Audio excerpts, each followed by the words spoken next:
जोहार नमस्कार।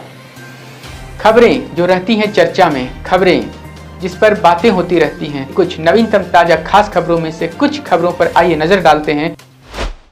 देखिए झारखंड और देश दुनिया की बड़ी खबरें। पहली बात झारखंड की। रिम्स के निवर्तमान डायरेक्टर डॉक्टर राजकुमार ने झारखंड हाई कोर्ट का दरवाजा खटखटाया है।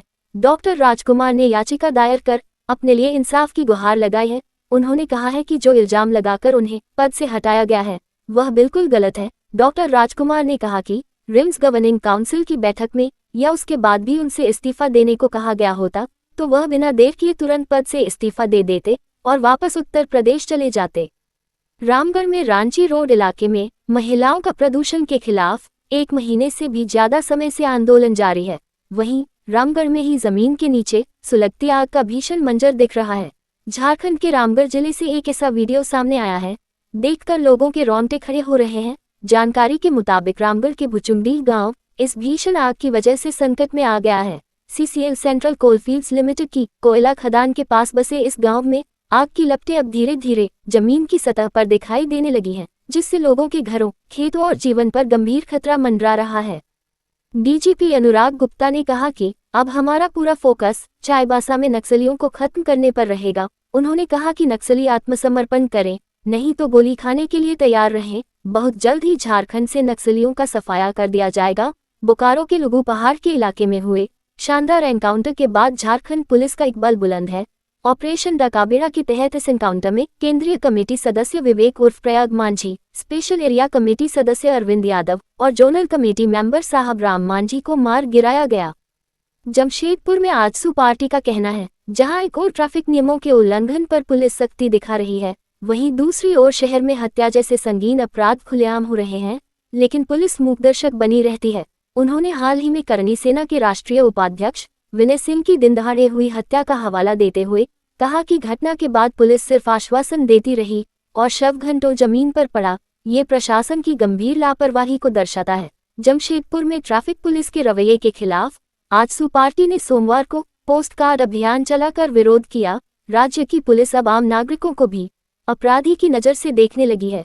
उन्होंने आरोप लगाया कि यदि किसी वाहन चालक के पास हेलमेट नहीं है या उसके दस्तावेजों में कोई मामूली खामी है तो पुलिसकर्मी उसके साथ अपराधियों जैसा व्यवहार करते हैं।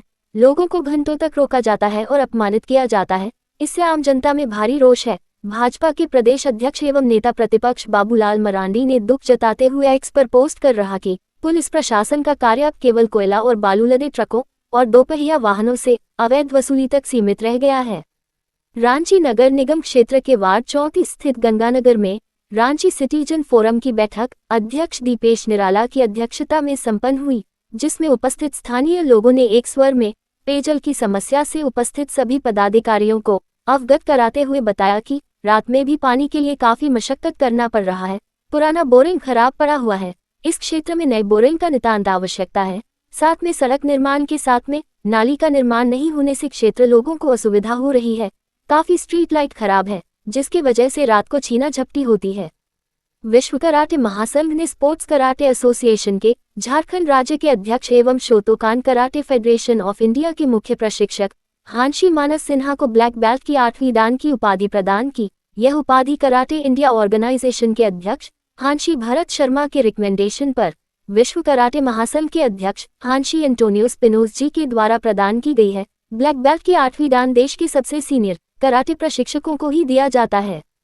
CM हेमंत सोरेन ने कहा कि FC बार्सिलोना की उपाध्यक्ष हेलेना फोर्ट से मिलना और सार्थक चर्चा में शामिल होना सुखद रहा। झारखंड खेलों के माध्यम से अपने युवाओं को सशक्त बनाने के लिए प्रतिबद्ध है और हम प्रतिभाओं को पोषित करने, प्रशिक्षण बढ़ाने और विश्व स्तरीय बुनियादी ढांचा विकसित करने के लिए इस साझेदारी में अपार संभावनाएं देखते हैं। बता दें कि CM हेमंत सोरेन के नेतृत्व में राज्य सरकार का एक उच्च स्तरीय प्रतिनिधिमंडल स्पेन और स्वीडन के दौरे पर गया है। झारखंड की राजनीति में एक और शोक का मौसम छा गया। लोकसभा के पूर्व सांसद और जन के नेता तिलकधारी सिंह के निधन की खबर ने सभी को स्तब्ध कर दिया है। उनके निधन से न केवल झारखंड बल्कि संपूर्ण देश ने एक ऐसे सशक्त और समर्पित नेता को खो दिया है, जिन्होंने जनता की सेवा को ही अपना जीवन उद्देश्य बना लिया था। झारखंड हाई कोर्ट ने झारखंड सचिवालय सहायक सेवा व निजी सहायक संवर्ग के प्रत्येक अधिकारी व कर्मचारी से राज्य सरकार 19.75 लाख रुपए की वसूली के फैसले पर रोक लगा दिया है। जस्टिस दीपक रोशन की अदालत ने सोमवार को सुनवाई के बाद वित्त विभाग द्वारा 28 मार्च 2025 को जारी आदेश पर स्टे लगा दिया। अब खबरें देश दुनिया की। ईसाइयों के सबसे बड़े धर्मगुरु पोप फ्रांसिस का निधन हो गया है। वह 88 साल के थे और बीते दिनों गंभीर रूप से बीमार हुए थे और हाल ही में अस्पताल से डिस्चार्ज हुए थे। वेटिकन ने सोमवार को पोप फ्रांसिस के निधन की सूचना जारी की। पोप फ्रांसिस पहले लैटिन अमेरिकी धर्मगुरु थे जो पोप के पद पर पहुंचे। उन्हें साल 2013 में पोप की उपाधि मिली थी। बतौर पोप अपने 12 साल के कार्यकाल में पोप फ्रांसिस ने वेटिकन सिटी में कई अहम प्रशासनिक बदलाव किए। इनकम टैक्स अफसर बताकर कारोबारी के घर में घुसे लुटेरों ने बड़ी डकैती की वारदात को अंजाम दिया। इस मामले में अब पुलिस की टीम एक्शन में है। डकैत जाते जाते एक स्कॉर्पियो गाड़ी और एक कर्मचारी को भी साथ लेकर चले गए। जानकारी के मुताबिक ये पूरी घटना पुरुलिया जिला के कोटशिला थाना क्षेत्र के बामनिया गांव की है। डीजीपी ओम प्रकाश की हत्या उसकी पत्नी पल्लवी ने ही की थी। पुलिस की पड़ताल में जो खुलासे हुए हैं वो बेहद ही डरावने और चौंकाने वाले हैं। पत्नी ने पहले डीजीपी रहे ओम प्रकाश पर मिर्च का पाउडर छिड़का और फिर हाथ पैर बांधकर उसे चाकुओं से गोद दिया।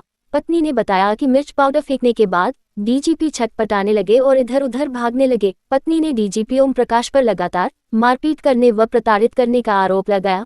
कहा राक्षस को मार डाला। राष्ट्रीय जनता दल यानी राजद के राष्ट्रीय अध्यक्ष और पूर्व सीएम लालू यादव को इलाज के बाद दिल्ली स्थित एम्स से छुट्टी मिल गई है। मिली जानकारी के अनुसार अस्पताल से छुट्टी मिलने के बाद लालू यादव अपनी बेटी और राज्यसभा सांसद मीसा भारती के आवास पर शिफ्ट हो गए हैं। लगभग 19 दिनों तक अस्पताल में इलाज कराने के बाद अब वे पूरी तरह स्वस्थ हैं। बता दें कि लालू प्रसाद की तबीयत 2 अप्रैल को अचानक बिगड़ गई थी। बिहार के बेतिया में पुलिस लाइन में ड्यूटी पर तैनात सिपाही सरबजीत ने अपने साथी सिपाही सोनू कुमार को गोलियों से छलनी कर दिया। सिपाही सोनू कुमार को कुल 11 गोलियां मारी गईं, जिससे उनकी मौके पर ही मौत हो गई। सोने की कीमतों में लगातार तेजी देखी जा रही है और अब भारत में सोना 1 लाख प्रति 10 ग्राम के पार पहुंच चुका है। अंतर्राष्ट्रीय बाजार में कीमतों में तेजी, डॉलर की स्थिति और निवेशकों की बढ़ती मांग के चलते यह उछाल देखने को मिल रहा है। रांची डीसी मंजुनाथ भजंत्री ने 21 अप्रैल 2025 को समाहरणालय ब्लॉक स्थित सभागार में जिला के सभी वरीय अधिकारियों के साथ एक महत्वपूर्ण बैठक की। इस बैठक में कई अहम मुद्दों पर चर्चा की गई, जिनमें मुख्य रूप से जमीन के दाखिल खारिज मामलों की जांच, अबुआ आवास योजना, झारखंड मैया सम्मान योजना, राजस्व कैंप और अन्य प्रशासनिक कार्य शामिल थे। तो कैसी लगी आपको हमारी ये खबर, ये हमें कमेंट बॉक्स में लिखकर जरूर से बताएं और ऐसे ही नवीनतम ताज़ा अपडेट्स, खास खबरों से रूबरू बने रहने के लिए बने रहे हमारे संग। कैमरा के पीछे से मेरा सहयोग कर रहे अजय महतो, आनंद चौहान और युगल किशोर भगत के साथ मैं विजय दत्त पिंटू, रांची।